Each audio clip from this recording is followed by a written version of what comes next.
নির্বাচন 26-29 এর কার্যকরী পরিষদ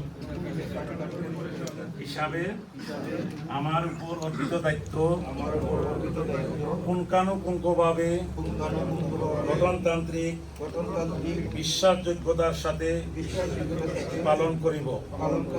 সর্বক্ষেত্রে এই মসজিদের আদর্শ, উদ্দেশ্য ও নীতিমালা মানিয়া চলিব এবং কখনো গঠনতন্ত্র পরিপন্থী কোনো কাজে লিপ্ত হব না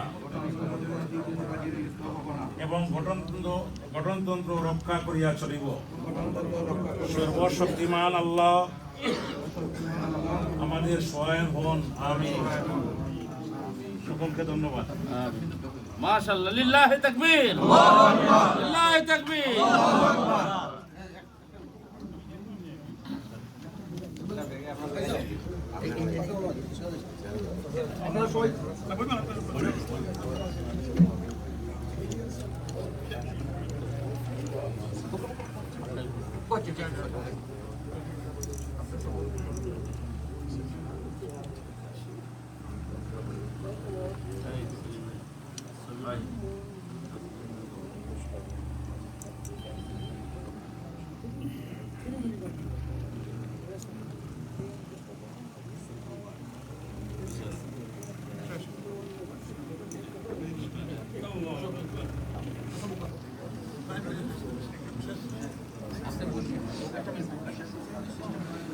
আলহামদুলিল্লাহ, আলহামদুলিল্লাহ, কনগ্রেচুলেশন দিও কমিটি।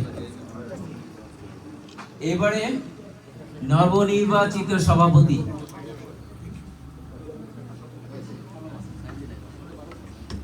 জনাব নুরুল ইহিয়া সাহেবকে মঞ্চে আসন গ্রহণ করার জন্য অনুরোধ করছি। নবনির্বাচিত সভাপতি মোহাম্মদ নুরুল ইহিয়া, প্লিজ।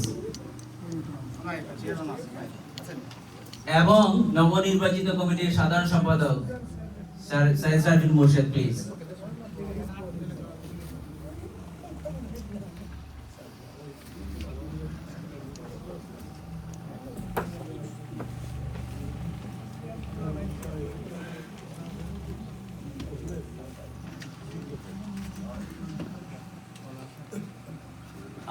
অনুষ্ঠানের এই পর্যায়ে বাই দ্য ওয়ে আমাদের অনেক ইচ্ছা থাকা সত্ত্বেও আমাদের অনেক আরবিট্রেটর কমিটি এবং অন্যান্য যার কমিটি আছে ওনাদের সম্মানিত সদস্যদেরকে ডায়াসে আনার ইচ্ছা থাকলেও জায়গার অভাবে আসলে আমরা সংকলন করতে পারিনি। আমরা আন্তরিকভাবে সেজন্য দুঃখিত।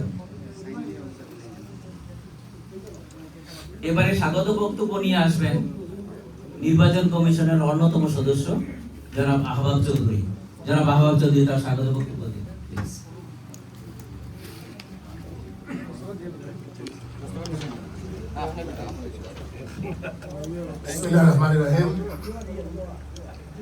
পারচেস্টার জামে মসজিদ ইনকের কার্যকরী কমিটি 2026-29 এর আজকের এই নবনির্বাচিত কমিটির অভিষেক অনুষ্ঠানের শ্রদ্ধাস্পদ সভাপতি প্রধান নির্বাচন কমিশনার জনাব আব্দুল হাশিম হাসনু, আজকের এই অনুষ্ঠানে উপস্থিত পারচেস্টার জামে মসজিদ ইনকের বিদায়ী সভাপতি জনাব জয়নাল চৌধুরী, মঞ্চে উপবিষ্ট পারচেস্টার জামে মসজিদের ট্রাস্টি বোর্ডের সম্মানিত চেয়ারম্যান, এই কমিউনিটির অভিভাবক সর্বজন শ্রদ্ধেয় জনাব ফখরুল ইসলাম সাহেব, আজকে উপস্থিত নির্বাচন কমিশনের সদস্যবৃন্দ, পারচেস্টার জামে মসজিদের কার্যকরী কমিটির বিদায়ী নেতৃবৃন্দ, নবনির্বাচিত নেতৃবৃন্দ, এই মসজিদের সর্বজন শ্রদ্ধেয় ইমাম, উপস্থিত সম্মানিত মুসল্লিয়ানে কেরাম এবং পারচেস্টার জামে মসজিদকে আজীবন এবং সাধারণ সদস্যবৃন্দ, আসসালামু আলাইকুম ওয়া রাহমাতুল্লাহি ওয়া বারাকাতুহু।